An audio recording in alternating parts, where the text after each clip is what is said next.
Doctor صادق کے بارے میں تم کیا جانتے ہو؟ میں نے اچانک پوچھ لیا۔ فی الحال وہی جانتا ہوں جو اخبار میں چھپا ہے، اس نے جواب دیا۔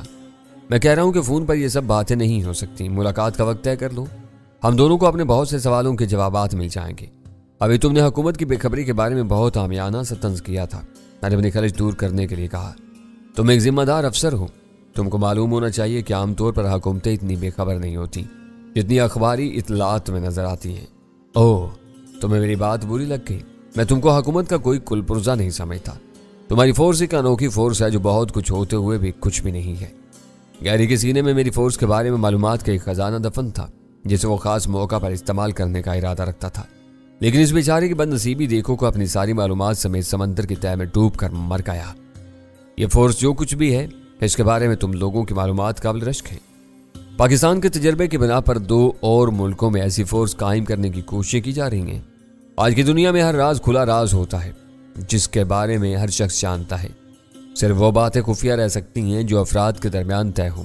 مجھے پورا یقین ہے کہ اس وقت دنیا کے کئی ملکوں میں تمہاری STF تحقیق کا موضوع بنی ہوئی ہوگی۔ یہ بتاؤ کہ اپنی حکومت کی بے خبری اور باخبری کے بارے میں تم کیا کہہ رہے تھے؟ آج کا ناکام قاتلانہ حملہ امریکی ساخت کی جدید رائفل سے کیا گیا ہے۔ ہتھیار سازی اور اس کی فروخت میں امریکہ کا نام سر فہرست ہے۔ دنیا کے ہر ملک میں قانونی اور غیر قانونی طور پر امریکی ہتھیار پائے جاتے ہیں۔ اس کی آواز میں ہلکا سا غرور ابھر آیا۔ وہ کہہ رہا تھا امریکی رائفل سے کچھ بھی پتہ نہیں چل سکے گا، اسے چلانے والا راہ کا ایک ایجنٹ تھا۔ میں نے اندھیرے میں تیر چلایا۔ یہ کیسے کہہ سکتے ہو؟ اس نے بے ساختہ سوال کیا۔ کہنے والے کہہ رہے ہیں انہوں نے کسی نہ کسی شہادت کے بنا پر یہ نتیجہ اخذ کر لیا ہوگا۔ میں نے اڑتی اڑتی خبر سنی ہے، سب بکواس کر رہے ہیں۔ وہ جھنجھلا گیا۔ فائرنگ کرنے والا فرار ہونے میں کامیاب ہو گیا، اب اس کے بارے میں اندازے لگائے جا سکتے ہیں، وثوق سے کوئی بات نہیں کہی جا سکتی۔ میں دوست سمجھ کر تمہیں بتا رہا ہوں کہ اسے پہچان لیا گیا ہے۔ میں نے یوں کہا جیسے میں اپنی خفیہ معلومات کو ظاہر کر کے اسے مرعوب کرنے کی کوشش کر رہا ہوں۔ وہ ذکی کے فرضی نام سے کراچی میں ٹھہرا ہوا ہے اور الفا اس کا خفیہ پاسورڈ ہے۔ یہ ناممکن ہے کہ اتنی جلدی یہ سب معلوم کر لیا گیا ہو۔ اس کی اضطراری آواز ابھری۔ ہو نہ ہو یہ باتیں اس کے ساتھی سے اگلوائی گئی ہوں کہ جنہیں آج کے واقعے سے جوڑ کر ایک کہانی بنا لی گئی۔ اس کی بدحواسی پر میں دل میں ہنس پڑا۔ پھر میں نے معصومیت سے پوچھا، تم کس کے ساتھی کی بات کر رہے ہو؟ میں کسی کی بات نہیں کر رہا، اس نے جھلائی ہوئی آواز میں جواب دیا۔ ان باتوں پر لعنت بھیجو اور یہ بتاؤ کہ تم کل کس وقت مجھ سے مل رہے ہو۔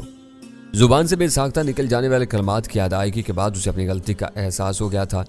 کلفٹن کے علاقے سے راہ کے ایک ایجنٹ کی گرفتاری کا واقعہ پریس میں رپورٹ نہیں ہوا تھا۔ وہ خبر آئی بھی اور مقامی آرمی گیریزن کے گنے چنے افراد تک محدود رہی تھی یا پھر ہمارے علم میں آئی تھی۔ اس نے ایک ایسی بات پر تبصرہ کرنے کی غیر ارادی غلطی کی تھی جس کا سرے سے کہیں ذکر نہیں آیا تھا۔ میری باتوں پر استعال میں آ کر وہ اضطراری طور پر چند فکرے کہہ گیا تھا، مگر فوراً ہی اسے اپنی غلطی کا احساس ہو گیا تھا اور اسے بگڑی ہوئی بات سنبھالنے کی کوشش کر ڈالی تھی۔ مجھے اس کے اعتراف یا انکار سے کوئی سروکار نہیں تھا۔ وہ ہمارے ملک میں دنیا کی اکلوتی سپر پاور کے انتہائی طاقتور شعبے کی نمائندگی کر رہا تھا۔ ان لوگوں کی ہر درمی کے پرانے تجربات میرے سامنے تھے۔ وہ دوسرے ملکوں کے قوانین کی کھلی خلاف ورزی کرتے ہوئے کسی ثبوت کی بھی پرواہ نہیں کرتے تھے۔ اپنے مفادات کے نام پر ہر جائز اور ناجائز کارروائی کو اپنا حق تصور کرتے تھے۔ ان حالات میں ٹام کے کسی اقراض سے کوئی بڑا فرق نہیں پڑ سکتا تھا۔ میرے لیے اتنا ہی کافی تھا کہ میں نے اس کی زبان سے نکلے ہوئے چند اضطراری فکروں سے اندر کی یہ بات جان لی تھی کہ الفا عرف ذکی اس سے مل چکا تھا اور ٹام اس کی پوری کہانی سے باخبر تھا۔ ان دونوں کے درمیان رابطے کے بعد وہی ہوا جو ہونا چاہیے تھا۔ الفا نے بہت تیزی سے کام کر کے دہشت گردی کی ایک بڑی واردات کر ڈالی تھی۔ اگر وہ اپنے اس مشن میں کامیاب ہو جاتا تو ملک میں افراتفری اور ابتری کا ایک دور شروع ہو سکتا تھا۔ کل کے بارے میں ابھی میں کچھ نہیں کہہ سکتا، میں نے قدرے توقف کے بعد ٹام کو جواب دیا۔ وقت ملا تو میں فون کر کے تم سے پروگرام طے کر لوں گا۔ ٹھیک ہے، میں تمہاری کال کا منتظر رہوں گا۔ اپنی بات کا حتمی جواب ملتے ہی اس نے فون بند کر دیا۔ اسے اندیشہ رہا ہوگا کہ گفتگو نے غیر ضروری طول پکڑا تو بے دھیانی میں اس کی زبان سے مزید کوئی غیر محتاط بات نکل سکتی ہے۔ یہ قصہ بھی صاف ہو گیا۔ میری اور ٹام کی گفتگو سن لینے کے بعد ویرا نے ایک گہرا سانس لے کر کہا، انہیں جو کچھ کرنا ہے وہ کر رہی ہیں۔ بات کھل کر تمہارے سامنے آ چکی ہے، اب تم ان کا کیا بگاڑ سکتے ہو؟ بے بسی کا یہ احساس عارضی ہے، مجھے یقین ہے کہ آگے چل کر ہمیں کامیابی ضرور حاصل ہوگی، اول خان نے پر امید لہجے میں کہا۔ دراصل وہ اپنی پوزیشن سے بہت بے رحمی سے فائدہ اٹھانے پر تل گئے ہیں، میں نے سوچتے ہوئے جواب دیا۔ اپنی تمام تر بدمعاشیوں کے باوجود انہوں نے ٹھوس اور دھمکیوں سے کام لے کر ہمیں ایسی پوزیشن میں دھکیل دیا ہے کہ آج ہم اپنی سرزمین پر امریکیوں کا خون بہانے سے خوفزدہ ہیں۔ وہ تو غنیمت ہے کہ گیری کا جہاز پاکستان کی بحری سرحد سے بہت دور سمندر میں گر کر تباہ ہوا۔ یہ حادثہ آس پاس رونما ہوا ہوتا تو اس کی ذمہ داری بھی ہمارے سر ڈال دی جاتی۔ اندازہ یہ تھا کہ نک کے قتل کے بعد ان کی رفتار سست پڑ جائے گی۔ اول خان بولا۔ کیری نے اس کی جگہ لی تو واقعات کا رخ تیزی سے بدل گیا اور ایس ٹی ایف کی سرگرمیاں موقوف کرنی پڑ گئی۔ وہ مرا ہے تو اب ٹام نئے تیور دکھا رہا ہے۔ الفا کا ساتھ دے کر اس نے اپنی طرف سے اعلان جنگ کر دیا ہے۔ یہ ریاستی مفادات کی جنگ ہے جس میں ہم لوگ بہت سی مصلحتوں کے قیدی بنے ہوئے ہیں۔ میں نے کہا ہمارا کردار صرف اتنا رہ گیا ہے کہ ہم ان لوگوں کی راہ میں رکاوٹ پیدا کرتے رہیں۔ یہ کام ہم پوری سرگرمی سے انجام دے رہے ہیں۔ چلال راہ کے ایجنٹوں کے بارے میں بہت پرجوش تھا، ویرا بولی۔ اس کے لیے اطلاع ایک جھٹکے سے کم نہیں ہوگی کہ ٹام نے الفا کی مدد کی ہے۔ یہ معاملہ اب اسی کے دائرہ کار میں آ گیا ہے۔ ہم اپنے طور پر ٹام سے کوئی تصادم مول نہیں لے سکتے۔ آثار بتا رہے ہیں کہ اس وقت سوبراج بھی ان لوگوں کی خوشنودی حاصل کرنے کی جدوجہد کر رہے ہیں۔ وہ ان کے خلاف میدان میں ڈٹا رہتا تو ہم اس کی آڑ لے کر ٹام کو کوئی سبق سکھانے کی کوشش کر سکتے تھے۔ اول خان نے قدرے حسرت سے کہا تم کیا کر سکتے تھے؟ سلطان شاہ نے سوال کیا۔ تمہارے تو ہاتھ بندھے ہوئے ہیں، تمہاری فورس کو ابھی تک میدان میں اترنے کی اجازت نہیں ملی۔ وہ برا وقت تھا جو گزر گیا، اب ہمارے لیے حالات نارمل ہو چکے ہیں۔ ہمیں ملکی دھارے میں اپنا کردار ادا کرنے کی چھوٹ مل گئی ہے۔ اول خان کی زبان سے وہ انکشاف سن کر میں بھی چونک پڑا۔ یہ بہت بڑی خبر ہے۔ یہ واقعہ کب رونما ہوا؟ آج صبح جنرل کا فون آیا تھا۔ اس کی طرف سے اجازت نہ ملی ہوتی تو میری فورس آج کے حفاظتی انتظامات میں شامل نہیں ہو سکتی تھی۔ میرا خیال تھا کہ یہ بات تم لوگوں پر واضح ہو چکی ہوگی، اسی لیے میں نے خاص طور پر اس کا ذکر نہیں کیا۔ تمہاری زبانی سب کچھ سن لینے کے باوجود میرا ذہن اس نقطے کی طرف مبذول نہیں ہو سکا تھا کہ پابندی کے ہوتے ہوئے تمہاری فورس کو نقل و حرکت کی اجازت کیسے مل گئی۔ میں نے سنجیدگی سے کہا یہ آج کی پہلی اچھی خبر ہے۔